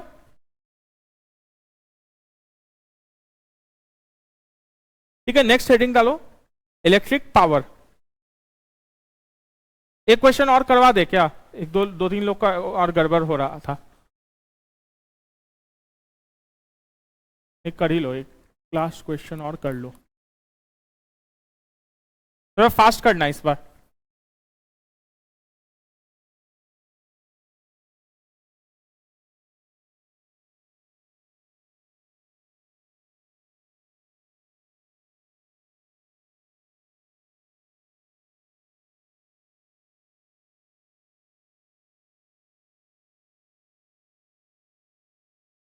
मुजवानी हो जाना चाहिए हमको। बिना पेपर और पेन उठाए इसका आंसर निकालो तो 2 मिनट के अंदर। हम भी कोई मतलब मन से ही बना रहे हैं अपने क्वेश्चन, यहाँ पे हम देख रहे हैं और बन रहा है। 14 एक आंसर आया, ठीक है।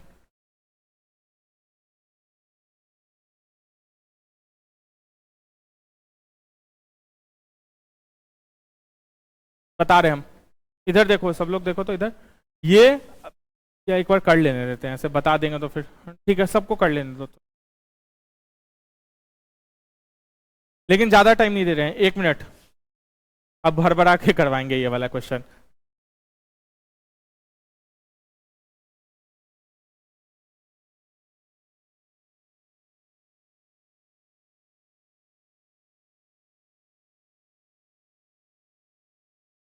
डाउट आ रहा है जिसको पूछ सकते हो, बीच में बनाते बनाते डाउट आ रहा है तो भी बीच में पूछ। ठीक है, बताएं सबका हो। अभी लिख,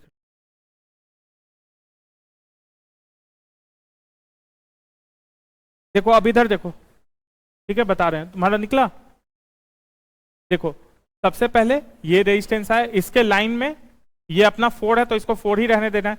इससे यहां से क्या है, वायर मेरा बट गया और कहां मिला, वापस मिला, मतलब यहां पे मिल रहा है। यहां से बटा और मिला कहां पे, यहां पे। तो इसका मतलब ये लाइन और ये लाइन आपस में पैरेलल में होगा, और इसके अंदर, इस लाइन सबके अंदर जितना भी होगा वो आपस में सीरीज में होगा, एक लाइन में चलेगा। तो यहाँ पे ये सीरीज में मतलब 2 + 2 क्या हो जाएगा, ये 4 हो जाएगा, और 4 और 4 पैरेलल में हो गया, मतलब कितना हो जाएगा मिला के 1/4 + 1/4 2/4, मतलब 2/4 मतलब 1/2। तो R = 2 हो जाएगा। अब देखो ये 4, उसके बाद ये पूरा मिला के एक बन गया 2 और फिर एक बन गया 8, ये तीनों क्या है, सीरीज में है। तो 4 + 2 + 8 क्या हो जाएगा, 8। 8 2 10 4 14। मुजवानी है, मतलब 10 सेकंड का क्वेश्चन था, 10 से 20 सेकंड है ना। हम जान के इसलिए न्यूमेरिकल दिए थे, अगर मतलब जान के हम ऐसा दिए थे कि ये 4 4 बन जाए ताकि एकदम और जल्दी हो सकता है थोड़ा ये उल्टा पुल्टा बने, 3 बने 6 बने तो तुमको 1/3 + 1/6 ऐसे करके निकालना पड़ेगा।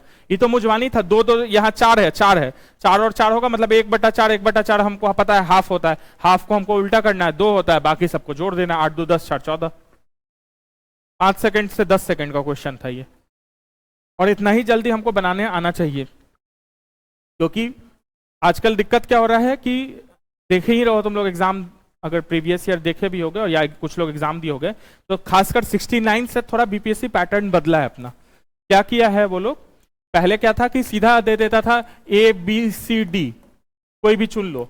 अब आजकल क्या कर दिया है कि सेंटेंस दे दिया है ABCD, और ऑप्शन रहेगा तुम्हारा A and B,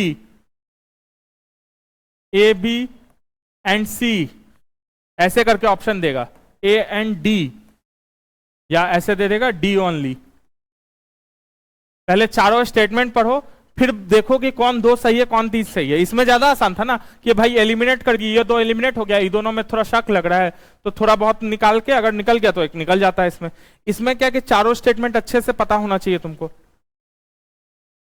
तो पढ़ने में भी टाइम लगता है और इससे ऑप्शन निकालने में भी टाइम लगता है, क्योंकि मिलता जुलता रहे तो। अब भाई सबसे ज्यादा दिक्कत इसमें होता है, A and B होगा या ABC होगा, एक एक्स्ट्रा जुड़ रहा है, मतलब कोई भी 2 है या कोई 3 है, उसमें और दिक्कत हो जाता है। अब ये मान लो तुमको पता है, A पता है तुमको, B पता है, C और D के बारे में नहीं पता है, तब भी तुम आंसर नहीं निकाल सकते। तब तुम A and B भी आंसर हो सकता है, ABC भी हो सकता है। ये तो कट गया कि इसमें A नहीं है B नहीं है, हम श्योर है कि A है B है आंसर। मैं बात समझ रहे हो हम क्या कहना चाह रहे हैं, हम श्योर है कि A भी आंसर है, मेरा B भी आंसर है, तो ये तो कभी नहीं हो सकता है, D ओनली होगा ही नहीं। A and D, यहां B नहीं है तो ये भी नहीं हो सकता है। कहां पे अंडू, अच्छा हाँ, तो ये भी नहीं हो सकता ऑप्शन, इसमें मेरा B नहीं है तो ये भी ऑप्शन नहीं हो सकता है। तो या A और B हम पक्का है, तो या ये हो सकता है, C का हमको नहीं पता, हो सकता है C भी हो सकता है। तो इसीलिए इस टाइप का ऑप्शन बहुत आता है, इस टाइप का प्रैक्टिस भी कर लेना। और इस टाइप से क्या दिक्कत क्या होता है ना, एग्जाम में जो लोग दिए हैं अगर उनको को पता होगा, भाई समय कम पड़ जाता है। पहले 150 घंटे क्वेश्चन 2 घंटे में आसान लगता था, लेकिन अब दोगे तो बहुत लोग का पेपर सुने होंगे, पेपर जो अगर किसी सीनियर या किसी से भी कांटेक्ट में होगे तो बहुत लोग का पेपर छूट गया था इस बार। इसीलिए छूटा था क्योंकि लंबा हो रहा है। तो तुम मैथ्स के क्वेश्चन, फिजिक्स के क्वेश्चन, साइंस का क्वेश्चन, ये सब जो होता है इस सब पे तुम समय बर्बाद नहीं कर सकते। पहले क्या था, लोग आधा घंटा मैथ्स पे दे देता था। 10 क्वेश्चन मैथ्स का है, मैथ्स बैकग्राउंड नहीं है तो भाई 10 क्वेश्चन मैथ्स पे आधा घंटा नहीं, आधा घंटा ज्यादा होगा, 20-25 मिनट दे दिए, मैथ्स पे 20 मिनट दे दिए। लेकिन अब तुम अफोर्ड नहीं कर सकते हो, तुम्हारा जो नॉर्मल जीके जीएस जो आता हुआ भी है उसमें भी तुमको टाइम लग रहा है।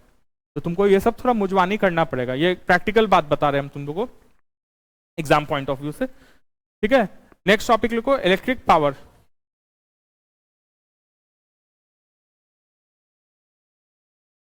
सब पे क्वेश्चन भी करवाएंगे, बाकी सब पे भी प्रीवियस ईयर से सारा क्वेश्चन भी करवाएंगे कुछ कुछ, ठीक है। इलेक्ट्रिक पावर लिखो, इसमें डेफिनेशन लिखो। It is defined as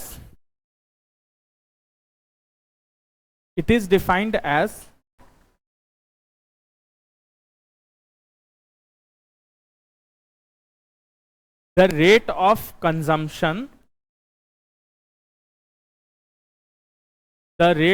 consumption consumption का दर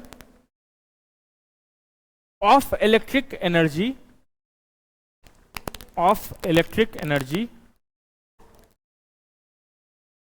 यह कंजम्पशन का दर विद्युत शक्ति in an electrical circuit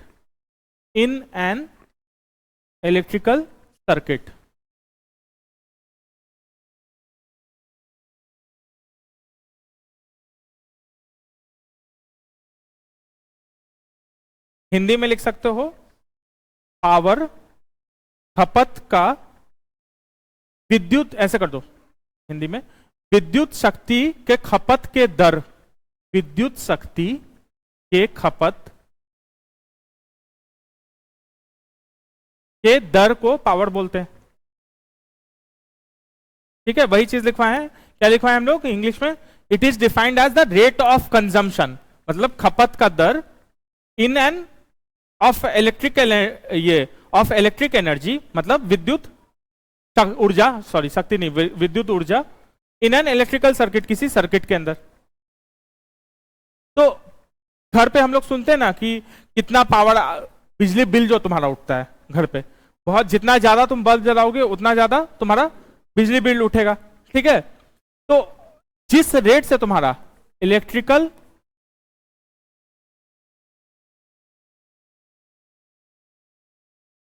energy जो खपत हो रहा है, किस रेट से, उसी को तो हम लोग बोल रहे हैं रेट या दर। मतलब हम लोग क्या बोले थे, किसी भी चीज का दर क्या होता है, मतलब नीचे में किससे डिवाइड करना है हमको, टाइम से डिवाइड करना है, मतलब सेकंड से डिवाइड करना है अगर फॉर्मूला में बोले तो। और किस चीज का दर हम लोग बोल रहे हैं, पावर को इलेक्ट्रिकल एनर्जी का दर बोल रहे हैं, ठीक है। तो पावर इज इक्वल टू, ऐसे कर लो, electrical energy by time. Power को पी भी लिख सकते हो,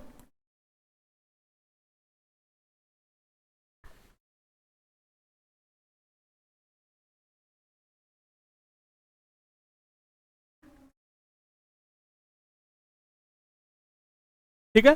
पावर का एक और फॉर्मूला होता है, P इक्वल टू, इतना लिख लिए, VI, ये भी एक पावर का फॉर्मूला होता है, ठीक है, जहां की V है वोल्टेज और I है करंट। तो ये भी लिख लो formula, P is equal to VI, ठीक है। एक फॉर्मूला हम लोग लिखे power equal to electrical energy by time, और दूसरा फॉर्मूला लिखे हम लोग power equal to V into आई।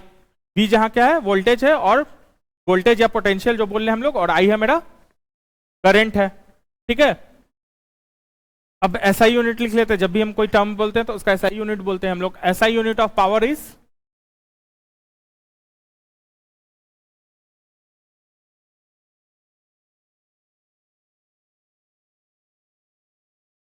मुन्ना भाई जो सबका लगाता था, वाट नहीं लगाता था ना मुन्ना भाई, मुन्ना भाई MBBS नहीं देखे हो, देखे हो ना, वाट ही लगाता था ना उसमें। हाँ तो बस वही हो गया, पावर दिखाता था ना अपना, याद ऐसे ही करते हैं, मतलब जिन लोगों को याद है ठीक है, ये सब याद करने का ट्रिक होता है कि अपने रियल लाइफ से एग्जांपल देख लो कि भाई बहुत दम दिखाता था, वाट लगा देता था, सब दम कहा तो बस हो गया पावर का यूनिट वाट। नहीं हो रहा है याद ऐसे। मूवी से जनरली हम अपना अपना तरीका होता है। मेरा तो ये, हमको ये चीज ऐसे पता था, फिजिक्स बचपन से फिजिक्स पढ़े, मान लो नहीं पता होता तो इसको हम ऐसे ही याद करते कि भाई मुन्ना भाई बहुत पावर दिखाता था, पावर दिखा के वाट लगा देता था, तो पावर का यूनिट वाट हो गया। ऐसे कर करके शॉर्ट फॉर्म बनाते हो ना, डेली लाइफ से निकालोगे ना तो बहुत आसानी से वो हो जाता है। बहुत चीज होता है याद करने के लिए ना, तो रिलेट अगर कोई चीज से रिलेट करके याद नहीं करोगे तो फिर एग्जाम में नहीं रहेगा याद। ठीक है, अब हम लोग लिखते हैं, ये हमको फॉर्मूला पता चल गया, ये दो फॉर्मूला। अब 1 वाट इक्वल टू V इंटू आई लिखे हैं। ठीक है, पहले ये फॉर्मूला लिख दो, E is equal to V I. Power का क्या हो गया, वाट हो गया। V का क्या फॉर्मूला होता है, पोटेंशियल डिफरेंस हम लोग क्या बोल रहे थे फॉर्मूला में, पोटेंशियल किसी भी चीज का क्या बोल रहे थे हम लोग कि किसी भी चीज में कितना मेहनत लग रहा है, एक यूनिट चार्ज लाने में कितना मेहनत लग रहा है, तो वो क्या बन जा रहा था, मेहनत हम लोग बोल रहे थे, मतलब वर्क डन। एक यूनिट, तो वर्क का यूनिट क्या था, जूल। और इसका क्या यूनिट था, चार्ज का, कूलम। ठीक है, ये हो गया मेरा V, लिखो। और I करंट क्या होता है,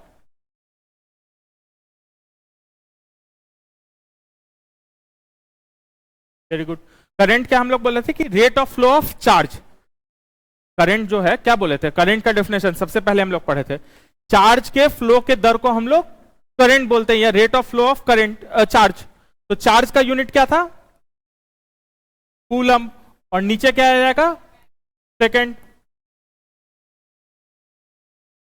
समझ में आ रहा है ये चीज, इसको फिर से हम बताते हैं। P is equal to V I, ये फॉर्मूला हम लोग देख लिए। पावर का यूनिट क्या होता है, वाट। V मतलब पोटेंशियल, पोटेंशियल का यूनिट क्या था, पोटेंशियल का मतलब क्या हम लोग सोचे थे, किसी भी जगह का पोटेंशियल क्या होता है कि किसी यूनिट चार्ज को यहां लाने में कितना मेहनत हो रहा है। यूनिट चार्ज मतलब यूनिट चार्ज है तो जो भी चीज यूनिट है वो नीचे जाता है, तो चार्ज का यूनिट हो गया मेरा, ऐसा यूनिट क्या हो गया, कूलम।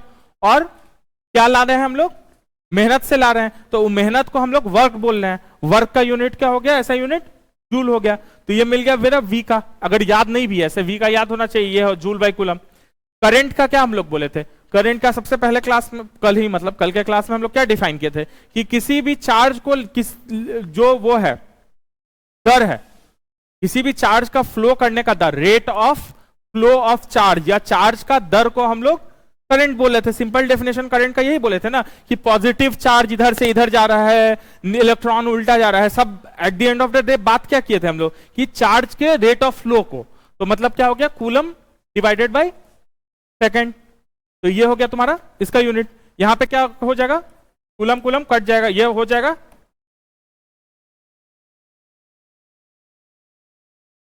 Joule by second. अब जूल को हम लोग क्या बोल सकते हैं, इलेक्ट्रिकल एनर्जी भी तो हो सकता है, एनर्जी का यूनिट क्या होता है, जूल हो सकता है। तो इलेक्ट्रिकल एनर्जी बाई टाइम, ये आ गया दूसरा वाला जो फॉर्मूला था। हम लोग पावर का दो फॉर्मूला लिखाए थे ना, पहला फॉर्मूला क्या लिखाए थे, इलेक्ट्रिकल एनर्जी बाई टाइम, और डेफिनेशन क्या लिखाए थे, rate of consumption of electrical energy is power. Rate of consumption मतलब कंजम्पशन के दर को हम लोग पावर बोले थे, इलेक्ट्रिकल एनर्जी के कंजम्पशन के दर को मतलब इलेक्ट्रिकल एनर्जी बाई टाइम। और दूसरा फॉर्मूला हम लोग बोले थे power is equal to V by V I बोले थे। जब इसको काट कूट के जब हम इसको काटे, कूलम कूलम कट गया, जूल बाई सेकेंड बच गया, तो ये एक्चुअली क्या है, यही है ना, इलेक्ट्रिकल एनर्जी। एनर्जी का क्या यूनिट होता है, वर्क और एनर्जी दोनों का यूनिट क्या होता है, जूल होता है, डिवाइडेड बाय टाइम। यही बन रहा है ना ये, एक्चुअली एक फॉर्मूला से दूसरा फॉर्मूला निकल रहा है। बात समझ रहे हो हम क्या समझाना चाह रहे हैं।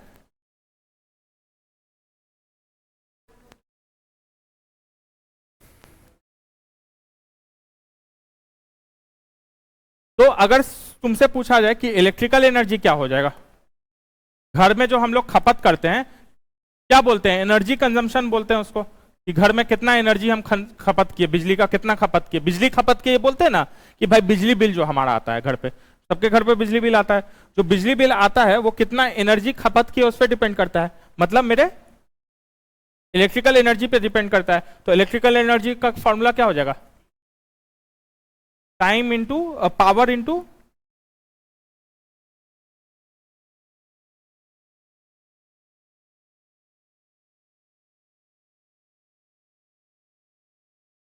तो फिर से बोलते हैं, थोड़ा सा सब लोग वो हो लग रहा है, सोच में पड़ गया। एक बार फिर से ये पूरा बात को हम दोहराते हैं। पावर का हम लोग फॉर्मूला बोले कि V I, P equal to V I, जहां की वी इज माई पोटेंशियल और आई क्या है, मेरा करंट है।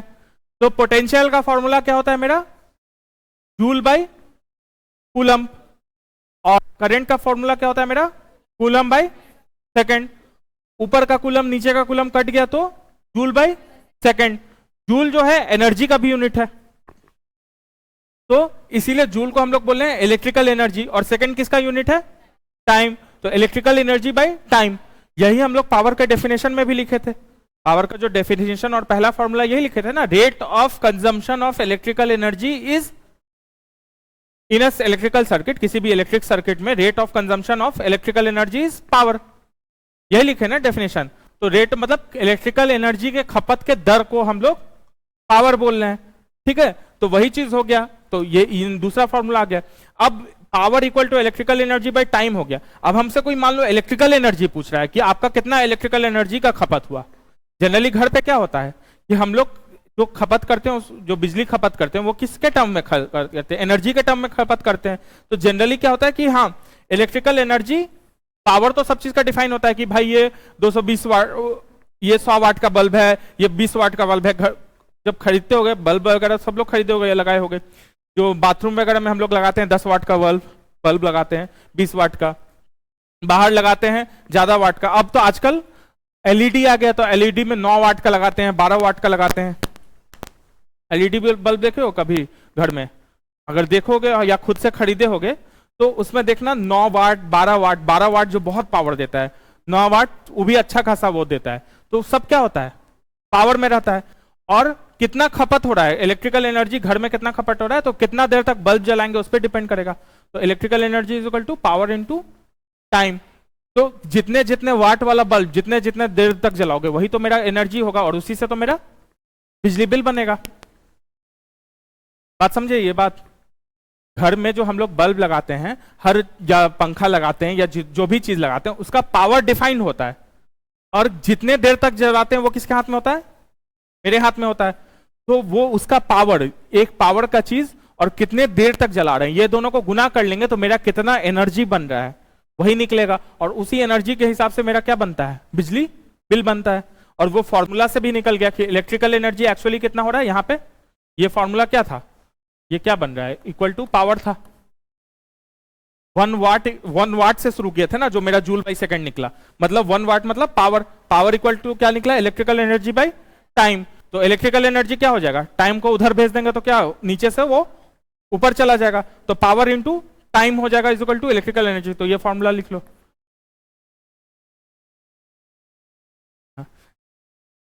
Electrical energy is equal to power into time.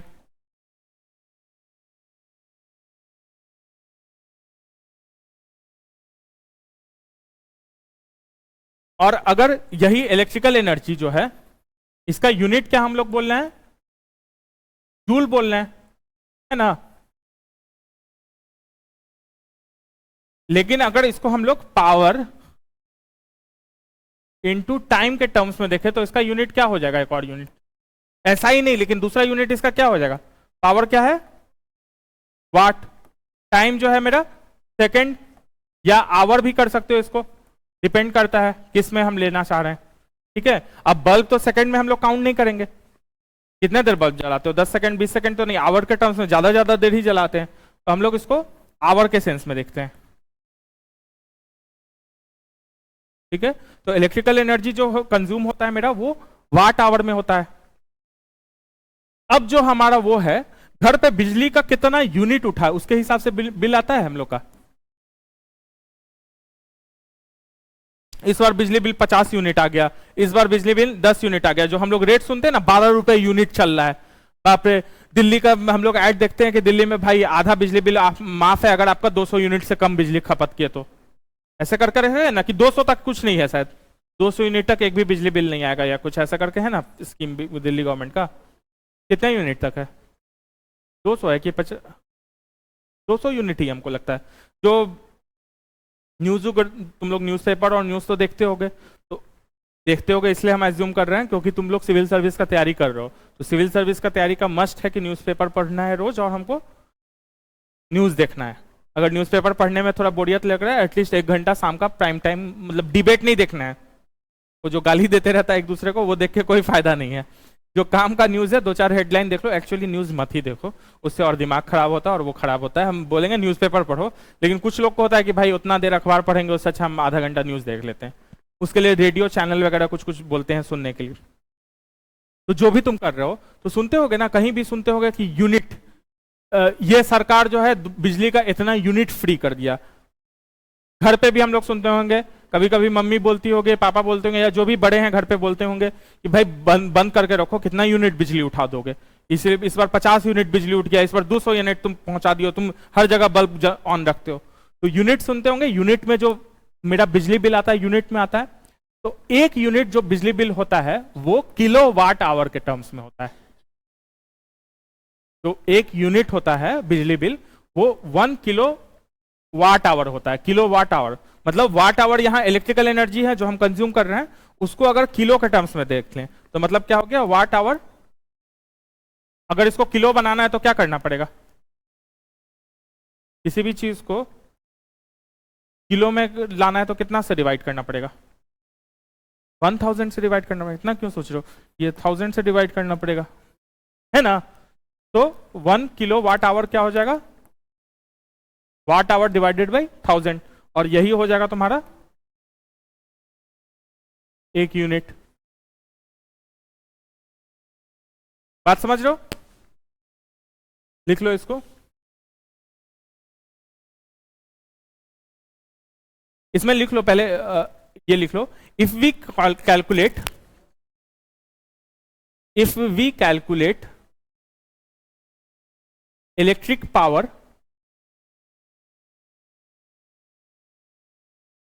in watt, if we calculate electric power in watt, अगर हम इलेक्ट्रिक पावर को वाट में कैलकुलेट करें, एंड टाइम इन आवर, और समय को आवर में, if we calculate electric power in watt and time in hour, comma, then the unit of electrical energy, then the unit of electrical energy will be, क्या हो जाएगा, अगर हम power को वाट में और टाइम को आवर में बोले तो इलेक्ट्रिकल एनर्जी का यूनिट क्या हो जाएगा, अगर हम पावर को वाट में और टाइम को आवर में बोले तो इलेक्ट्रिकल एनर्जी का यूनिट क्या हो जाएगा, वाट आवर हो जाएगा।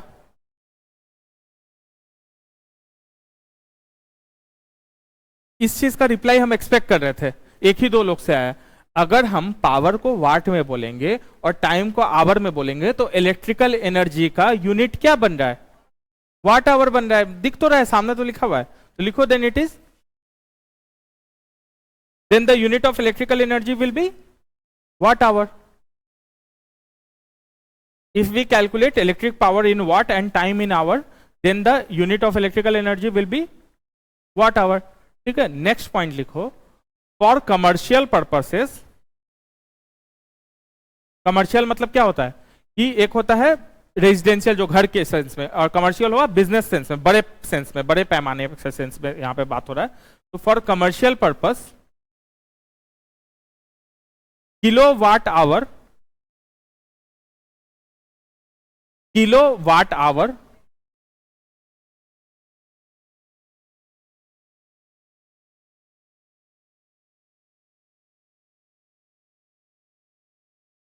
For commercial purpose, kilowatt hour a big unit of electrical energy is used. Electrical energy is used.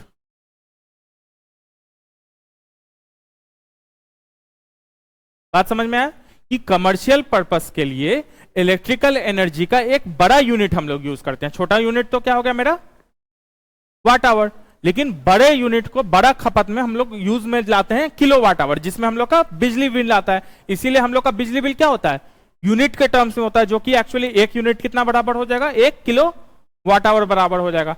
ठीक है, नेक्स्ट लाइन लिखो.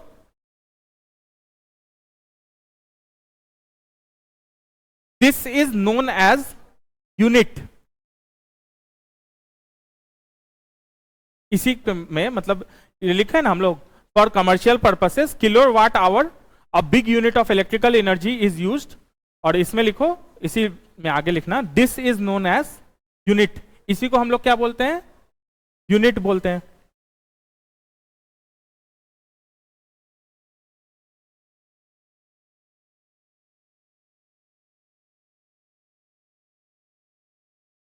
तो यूनिट इक्वल टू लिखो 1 यूनिट इक्वल टू, ऐसे कर दो ये वाला लिखो 1 unit equal to 1 kilo watt hour. 1 unit equal to 1 kilo watt hour equal to watt hour divided by 1000. 1 unit equal to 1 kilo watt hour equal to watt into hour divided by 1000.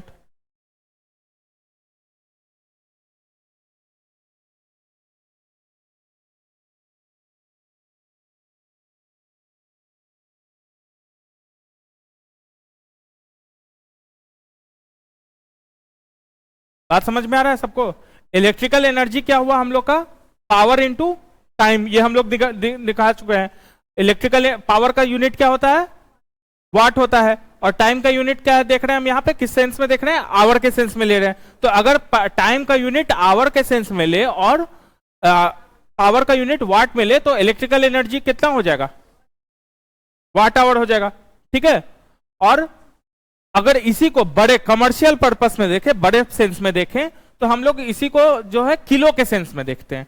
ठीक है, जैसे मतलब होता है ना कि आलू अगर तुम अपने लिए खरीद रहे हो तो 1 किलो खरीदो 5 किलो खरीदो, लेकिन अगर बाजार के लिए खरीद रहे हो बेचने के लिए तो क्विंटल में खरीदते हैं 100 किलो खरीदते हैं. तो वैसे ही जो एनर्जी को बड़े सेंस में देखते हैं, जब कमर्शियल सेंस में देखते हैं हम लोग, जो जैसे हम लोग को बिजली जो प्राप्त कर रहे हैं हम लोग बड़े यूनिट पे खर्च कर रहे हैं हम लोग घर में, तो उसमें जब हम लोग देखते हैं तो उसको हम लोग किलो वाट आवर में देखते हैं, जिसको कि हम लोग यूनिट भी बोलते हैं. बिजली जो विभाग होता है, जो बिजली जो हम लोग को चार्ज करता है पैसा, वो इसी यूनिट के हिसाब से चार्ज करता है. जो दर फिक्स करता है ना, रेट जो फिक्स करता है ना कि 12 रुपए है, तो वो 12 रुपए क्या है यूनिट के हिसाब से चार्ज होता है. ठीक है, और 1 यूनिट बराबर क्या हो जाएगा 1 किलो वाट आवर. मतलब वाट आवर के अगर टर्म में देखो तो watt into hour divided by 1000. Kilo को किसी भी चीज में कन्वर्ट करने के लिए 1000 ग्राम कितना होता है 1 किलो होता है, तो 1000 से को 1000 से डिवाइड करोगे तभी तो होता है, तो नीचे 1000 से डिवाइड करना है तो वो किलो के बराबर हो गया. और यूनिट के टर्म्स में हम लोग क्या बोल सकते हैं, अगर इसको इसके टर्म्स में बोले यूनिट को कि क्या है एनर्जी के टर्म्स में बोले तो 1 यूनिट क्या होता है इतना इलेक्ट्रिकल एनर्जी जो कि 1 किलोवाट आवर 1 घंटे में खत्म करे, उसी को हम लोग एक यूनिट बोल सकते हैं. 1 यूनिट पावर खर्च किया मतलब क्या हुआ 1 यूनिट इलेक्ट्रिकल एनर्जी, पावर नहीं, हम लोग खर्च क्या करते हैं इलेक्ट्रिकल एनर्जी खर्च करते हैं. तो एनर्जी खर्च करते हैं ना हम लोग, जो ऊर्जा होता है ऊर्जा खर्च करते हैं, तो 1 यूनिट खर्च किया मतलब 1 इलेक्ट्रिकल एनर्जी खर्च किया हम लोग. तो उसका मतलब क्या हुआ कि 1 unit electrical energy 1 watt hour 1 kilowatt का जो है 1 घंटे तक अगर जलाएंगे तो वो 1 यूनिट बन जाएगा. ठीक है, इसमें लिख लो 1 unit electricity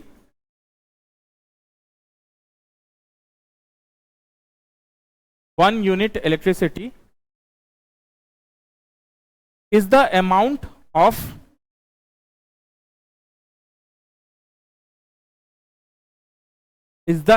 of electrical energy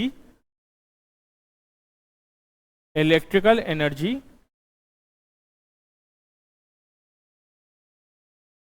consumed by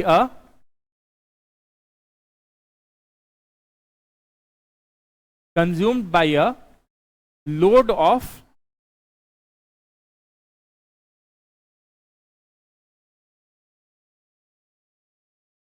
consumed by a load of 1 kilowatt power rating, 1 kilowatt power rating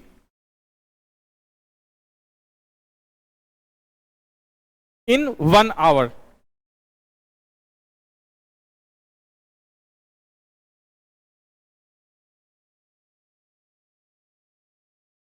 मतलब क्या हुआ, फिर से एक बार बता रहे हैं।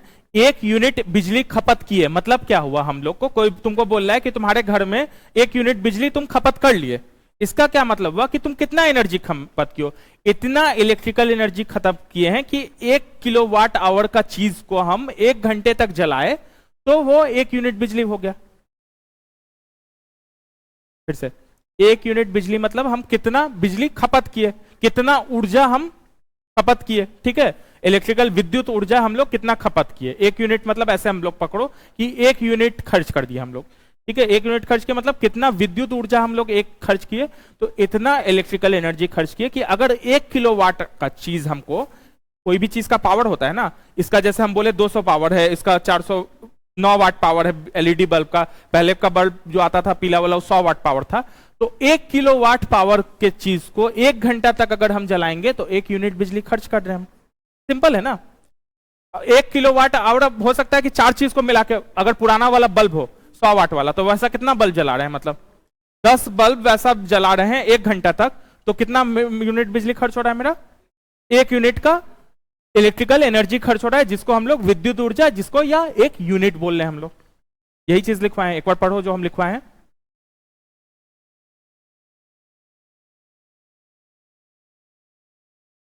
1 unit is the electrical energy, यही लिखवाए ना कि वैसा विद्युत ऊर्जा, 1 यूनिट बराबर वैसा विद्युत ऊर्जा जो 1 किलोवाट आवर के पावर के चीज को 1 घंटा तक जलाने पे जो खर्च हो रहा है, उसी को हम लोग 1 यूनिट बोल रहे हैं। और इसी हिसाब से तुम्हारा बिजली बिल बनता है फिर, कि घर पे मान लो तुम्हारा है 50 वाट का एक पंखा चला रहे हो, ठीक है, 200 वाट का तुम टीवी चला रहे हो, 40 वाट का ये चला रहे हो, तो जितना वाट है ऐसे करते करते जैसे ही 1000, जितना मिला के 1000 पुड़ेगा, और 1 घंटा उसको खरीदोगे, 1 घंटे से अगर 1 घंटे तक सबको चलाओगे तो वो कितना हो जाएगा, 1 यूनिट खपत होगा, तो तुम्हारा 12 रुपए यूनिट है, तो तुम्हारा 12 रुपए उठ गया। उसके अलावा फिक्स चार्जेस भी होता है, अगर कभी बिजली बिल खोल के देखोगे तो एक होता है तुम्हारा कंजम्पशन के बेसिस पे कि कितना हम खपत किए, उसके बेसिस पे, और कुछ होता है फिक्स चार्ज कि तुम्हारा कनेक्शन का जो चार्ज होता है वो अलग होता है, वो फिक्स चार्ज जिसको बोलते हैं। बिजली बिल जब खोलोगे ना तो उसमें दोनों तरह से लिखा रहता है, ऐसे जो लंबा सा रहता है ना तो देखना फिक्स चार्ज, और एक जगह रहता है तुम्हारा पेनल्टी, अगर कुछ तुम गलत किए या कुछ हुआ तो उसके लिए, और एक जगह रहेगा एरियर। यही 3-4 जगह मेन पैसा लिखा रहता है तुम्हारा, ठीक है।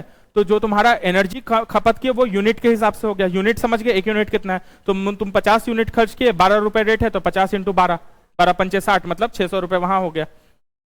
फिक्स चार्ज 200 रुपए, तो प्लस 200, 800 रुपए हो गया बिजली बिल। ऐसे करके तुम्हारा बिजली बिल बनता है, ठीक है। इस पे हम लोग कुछ न्यूमेरिकल भी करेंगे नेक्स्ट क्लास पे, और जिसपे न्यूमेरिकल पे ही वो आता है।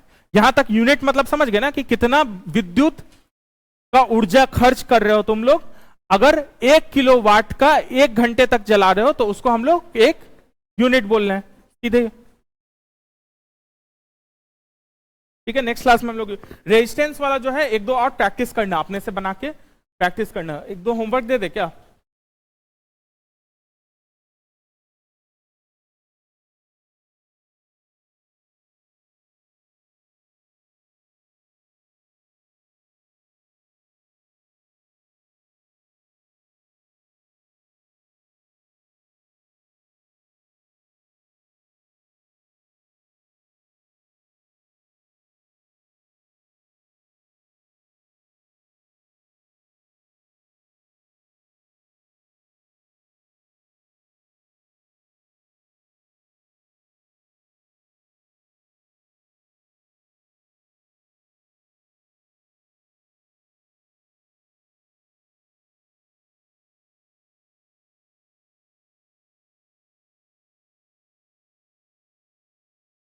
ठीक है, ये बना लेना। कल सॉल्व करके।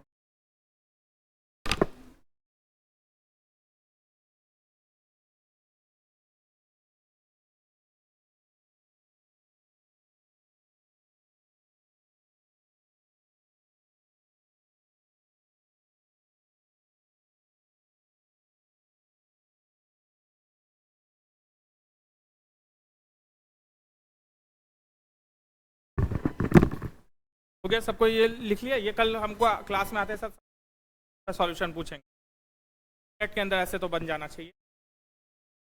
ठीक है, और कोई डाउट है किसी को आज के क्लास? सब कुछ क्लियर है? नेक्स्ट क्लास में जहां हम लोग यूनिट जो है उससे रिलेटेड जितना भी न्यूमेरिकल है, जो भी पहले भी आया हुआ है और आ सकता है, वो करवाएंगे हम लोग।